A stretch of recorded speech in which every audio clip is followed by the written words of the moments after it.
question. And I want to refer you very specifically to a number of speeches the Prime Minister, your friend Benjamin Netanyahu, gave in the aftermath of October 7th, including one in November of that year, when he referred to Amalek. Now, Amalek is a biblical reference. Of course, you'll be very familiar with that. The Amalekites were a tribe described throughout the Bible, particularly in 1 Samuel, that obstructed the Jews as they fled Egypt.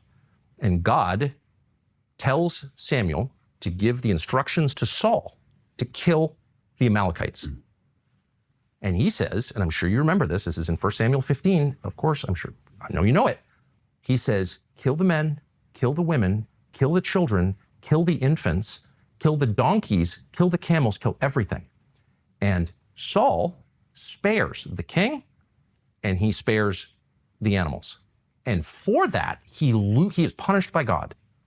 That is genocide. God is calling for genocide of the Amalekites, of Amalek. And the Prime Minister of Israel, at least once, I believe on other occasions, described the Palestinians in Gaza as Amalek. That's calling for genocide. And you know that. Bueno, hoy día vamos a hablar sobre la entrevista, esta que acabamos de ver de Tucker Carlson, que es un periodista de Estados Unidos, ex periodista de la Fox, que bueno, tuvo mucho impacto en la primera presidencia de Trump e incluso ayudó a negociar el acercamiento con Corea del Norte, pero que ahora es un periodista independiente y está revelando mucha de la verdad en Estados Unidos, especialmente la especial relación de Israel con Estados Unidos, ¿no? Y acá vemos que él estaba haciendo una entrevista a Mike Huckabee. Esto lo hizo ya hace unos 5 días. Bueno, ya tiene tiempo la entrevista, hace unos 5 días, y es el embajador, Mike Huckabee es el embajador de Estados Unidos en Israel. Entonces vamos a ver un poco más de quién es Mike Huckabee y por qué esta entrevista es tan importante. Pues Tucker es un periodista no es un periodista independiente. Lo expulsaron de la Fox y él hizo su propio podcast y empezó a hablar por su canal de YouTube en el internet, y se nota cómo habla. Es alguien que, bueno, viene de una familia bien relacionada con el gobierno, ¿no? Creo que su padre trabajaba en los servicios de inteligencia, y además Tucker tiene su hijo que está trabajando actualmente en la administración Trump, y uno se da cuenta, es una persona que no tiene miedo a hacer preguntas, no se pone en una posición servil, ¿no? Cuando está entrevistando a una autoridad, porque no depende tampoco del dinero que le pueda dar el gobierno. Entonces es alguien que hace las preguntas muy incómodas, la verdad, y que ha revelado mucho, porque se nota que muchas autoridades con las cuales él habla, igual lo mismo pasó con Ted Cruz, ¿no? El republicano que está representando a Texas, él se nota bueno, estas autoridades nunca han sido cuestionadas de manera tan directa por un periodista. Y bueno, pero ¿quién es Mike Huckabee? Es como dije, el embajador de Estados Unidos a Israel, y él había sido el gobernador de Arkansas del 96 al 2007, y casi 10 años gobernador, un puesto muy importante. Y bueno, fue candidato a presidente el 2008 y el 2006, y ya tiene amistad con Tucker, ya se conocían hace mucho tiempo. Creo que dice como 30 años ya, porque ambos trabajaban en Fox News, ¿no? Entonces es una persona muy importante dentro del sistema político de Estados Unidos, y ahora está como embajador, ¿no? Y obviamente también es muy importante señalar que es baptista, es evangélico, y es un pastor, ¿no? Promulgador del cristianismo evangélico, que también es tan importante en Estados Unidos. Bueno, pero en la entrevista Tucker tocó 5 puntos que son muy importantes, y la verdad, para mí marcan un punto de inflexión, bueno, uno de los muchos más que ya vimos en Estados Unidos desde el inicio de la guerra del genocidio en Gaza. Y tocó varios puntos muy importantes y muy sensibles para esta relación. El primero es la relación con Jonathan Pollard, ¿no? Porque Tucker empezó diciendo que Pollard, que fue un espía, fue un marine, trabajó en los Marines de Estados Unidos, él analizaba inteligencia, y fue acusado y sentenciado de ser un espía para Israel y de revelar secretos de Israel, ¿no? que después se los había vendido a la Unión Soviética, ¿no? Jonathan Pollard estuvo 30 años en prisión y lo primero que hizo Tucker fue cuestionar al embajador por qué había recibido a Pollard lo había recibido en la embajada, ¿no? De Estados Unidos, a pesar de que es un traidor. Tucker dice, es muy fuerte con él, dice el traidor más grande de Estados Unidos durante su vida, ¿no? Y bueno, Pollard actualmente vive en Israel, a veces hace análisis, tiene muy buen análisis, la verdad yo a veces lo escucho, obviamente sabiendo distinguir, ¿no? La ideología. Y bueno, él ha proclamado, es como considerado como un héroe por muchos en Israel, ¿no?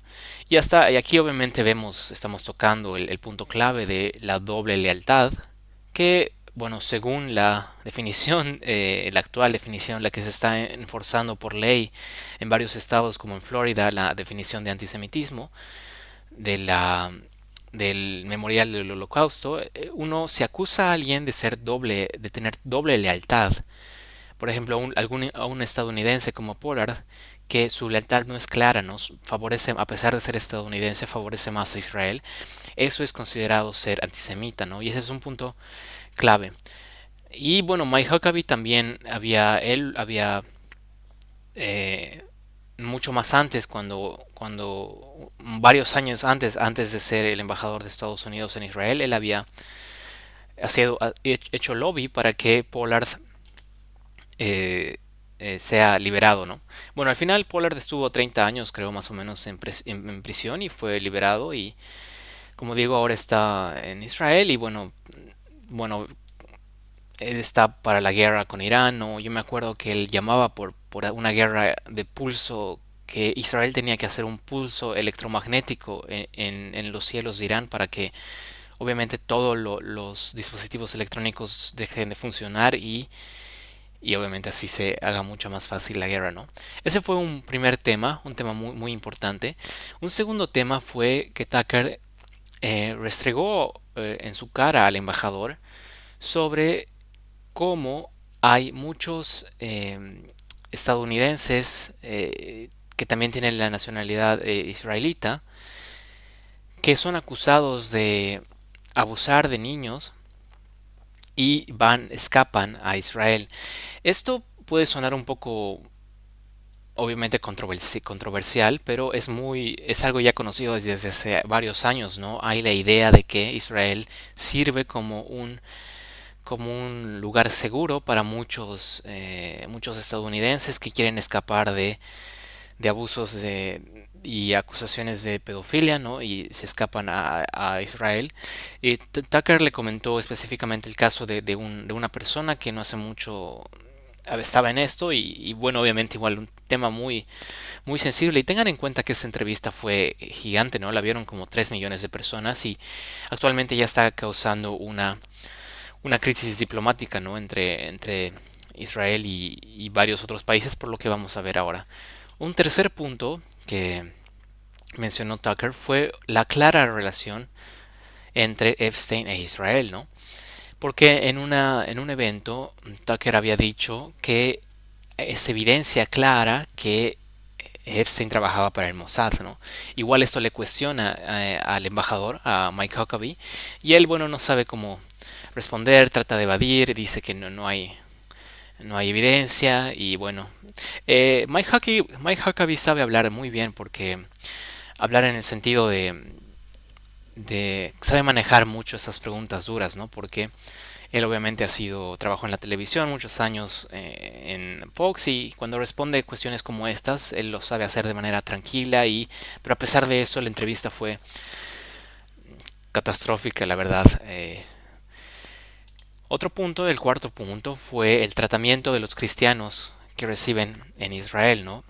Los cristianos en Israel, porque también ya hace mucho tiempo hay las noticias de que varios cristianos viajan a Israel, obviamente Tierra Santa, donde nació Jesús, aunque actualmente el lugar de nacimiento de Jesús es Cisjordania, ¿no? No es Israel. Y muchos israelitas escupen a los cristianos, ¿no? Y los tratan de manera despectiva y Tucker, quien es alguien cristiano, Él le cuestiona y le dice, y Mike Huckabee supuestamente también es baptista, no es cristiano evangélico, también le cuestiona qué está haciendo para cuidar a la población cristiana que visita Israel. Y eso es muy, muy interesante. Como ven, hasta ahora se tocaron puntos, la verdad, que no se habla, que la mayoría de las personas que están que analizan este tema, bueno, ya la conocían, ¿no? Pero nunca nadie que yo sepa ha cuestionado de manera tan directa a autoridades y de manera pública, en una entrevista pública sobre estos temas. Otro tema que sería el quinto tema, igual muy muy importante, Tucker menciona la razón por la cual Estados Unidos fue a la guerra de Irak, ¿no? Y él dice, y bueno, también ese argumento de Tucker tiene mucho fundamento por detrás. Él dice que la guerra de Irak fue básicamente por Israel. Y bueno, ese tema, claro, podemos adentrarnos y ver si es verdad o no, pero hay la verdad mucho, porque Estados Unidos no fue a la guerra con Saddam por las Torres Gemelas, ¿no? Saddam no tenía nada que ver con las Torres Gemelas. Eso fue Osama Bin Laden, eso fue Al Qaeda y eso fue que estaba en Afganistán. Eso fue Saudi Arabia. Pero aprovecharon y se metieron a Irak. Y eso está muy muy estudiado por Ryan Dawson. Igual tenemos Justin Raimondo. Tenemos el trabajo de Anti-War de Scott Horton. Los famosos neoconservadores, ¿no? El proyecto para un nuevo siglo americano de los 90 que llamaban para una guerra con Irak y destituir a Saddam. Lo mismo que quieren hacer con Irán ahora. Y ahí tenemos personajes como Richard Perry, eh, tenemos Wolfowitz, que posteriormente fue jefe del Banco Mundial, y los famosos neoconservadores que dominaron la primera administración de Bush, bajo Bush hijo, ¿no? Bajo Rumsfeld y Dick Cheney. Y está muy claro, ¿no? Acá tenemos igual otro libro de Israel. eh, Israel, el que resultó más beneficiado de la guerra del petróleo en Irak, ¿no? Porque justamente Irak se separó en dos estados y el norte, bueno, dos estados de manera de facto, y el norte, que sería el Kurdistán iraquí, la mayoría del petróleo fue a parar a Israel, ¿no? Y obviamente sabemos la relación que tenía Saddam Hussein, que era un líder muy fuerte en Medio Oriente, con poder militar muy fuerte. Sabemos su percepción sobre Israel que había... Y no olvidemos que una de las últimas palabras de Saddam cuando estaba haciendo por ser colgado, él dijo, ¿no? A mí me están matando. ¿Por qué? Porque me atreví a disparar misiles a Israel, ¿no? En una de las guerras del Golfo, el Irak de Saddam disparó misiles directamente a Israel, ¿no? Entonces, un tema muy importante. Otro punto fue, y yo creo que este es el que generó controversia diplomática mucho más grande, fue que en una parte Tucker le cuestiona al embajador y le dice, eh, bueno, en la Biblia, según la Biblia dice que obviamente, porque toda la discusión revolvió acerca del derecho bíblico que tiene Israel, ¿no? Como es el pueblo de Dios, pueblo elegido de Dios, a través de Abraham y su hijo Isaac, y a través de Jacob y las 12 tribus de Israel, Dios, Yahvé, el Dios, bueno, del Antiguo Testamento, el Dios hebreo, prometió a Abraham y su descendencia de Isaac que toda esa tierra, la tierra que anteriormente era Canaán, y más, como vemos acá en el mapa, esos son los límites de la tierra prometida de la tierra prometida, no el concepto de tierra prometida, eso fue para Israel, el pueblo de Dios. Entonces solamente Israel está volviendo a lo que Dios le prometió alguna vez. Obviamente algo totalmente irrelevante, aunque sea muy importante, entiendo, y tiene mucho significado para personas religiosas, pero no es una base actualmente en el 2026 para reclamar derechos soberanos, ¿no? Y bueno, lo mismo se usó en la colonización de América de la Vía Yala, cuando España no dijo que estaba viniendo acá, y también cuando Inglaterra llegó a Estados Unidos por derecho divino. Entonces, en una parte le dice el Mike Huckabee, bueno, dice, bueno, sí, para mí no hay problema que Israel tome todo el territorio bíblico, y esto causó una crisis diplomática que vemos acá, por ejemplo, se pronunciaron, bueno, obviamente esto es de boca para afuera, porque sabemos el actuar real de muchos de los países árabes de Medio Oriente, que sus acciones demuestran ya desde hace años que ellos facilitan, incluso son cómplices de la causa israelita, ¿no? Pero estas declaraciones generaron mucha controversia. Por ejemplo, acá vemos que el Ministerio de Relaciones Exteriores de Saudi Arabia, junto con Egipto, Jordania, Emiratos, Indonesia, Pakistán, Turquía, Qatar, Kuwait, Omán, Bahrein, Líbano, Siria, Palestina, o sea, prácticamente todo Medio Oriente, junto con la Organización de la Cooperación Islámica, la Liga Árabe y la Cooperación del Golfo, o sea, todas las entidades, organizaciones multilaterales también de Medio Oriente, prácticamente todo Medio Oriente, expresan fuerte condemnation y profunda preocupación sobre sobre las aseveraciones del embajador de Estados Unidos en Israel, en donde él indicó que sería aceptable que Israel ejerciera control sobre los territorios que pertenecen a los estados árabes, incluido la Cisjordania ocupada, ¿no? Y bueno, esto se siguió desarrollando, bueno, hubo acusaciones, apoyo muy fuerte. Por ejemplo, acá vemos algo muy ejemplificador, ¿no? De Mark Levin, que Mark Levin es un comentador de Estados Unidos. Bueno, él es de etnicidad judía y muy obviamente pro Israel, que cita a Laura Loomer. Laura Loomer igual es bueno, es una de las más famosas voces pro israelitas dentro del tema de mediático. Y las palabras son muy fuertes. Mark Levin no es alguien desconocido, no es alguien que no hace mucho estaba junto a Trump. Él es muy importante. Bueno, obviamente está perdiendo relevancia. Antes, cuando la televisión y los medios convencionales eran más importantes, era muy importante, ¿no? Y dice él, literalmente acá dice, ha tuiteado, dice, el bastardo Tucker Carlson es un traidor maligno. Él está eh, como que acuchillando al presidente en la espalda por países extranjeros y está debilitando a nuestro país y nuestros militares. O sea, todo es totalmente... Bueno, y vemos acá toda la conversación más bien de Carson giró en torno a que se está priorizando o países extranjeros, en este caso Israel, en vez de Estados Unidos, ¿no? Pero acá le dan la vuelta y te acusan de lo que ellos están cometiendo, ¿no?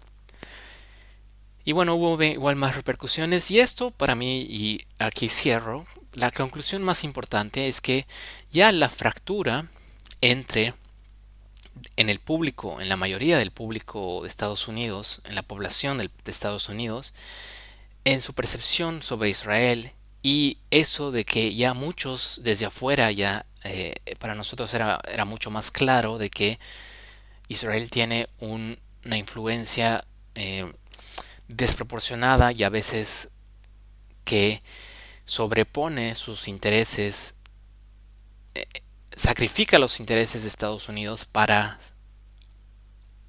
ayudar a Israel.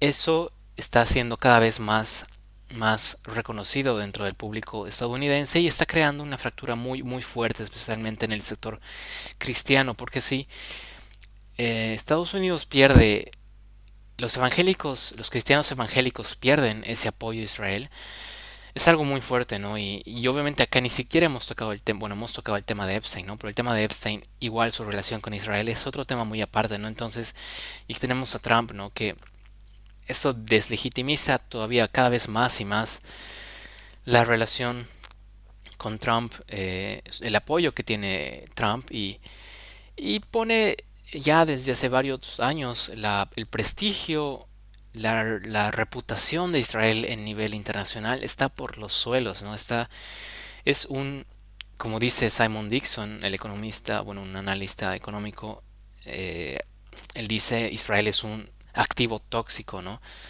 Está por los suelos ya ¿Y qué hace? Y en todo este contexto que hemos hablado, ¿qué hace Bolivia con el nuevo gobierno? Se vuelve a acercar a Israel como si fuera, como si estuviéramos recuperando algo que se ha perdido, algo muy importante que se ha perdido, lo cual obviamente no es así.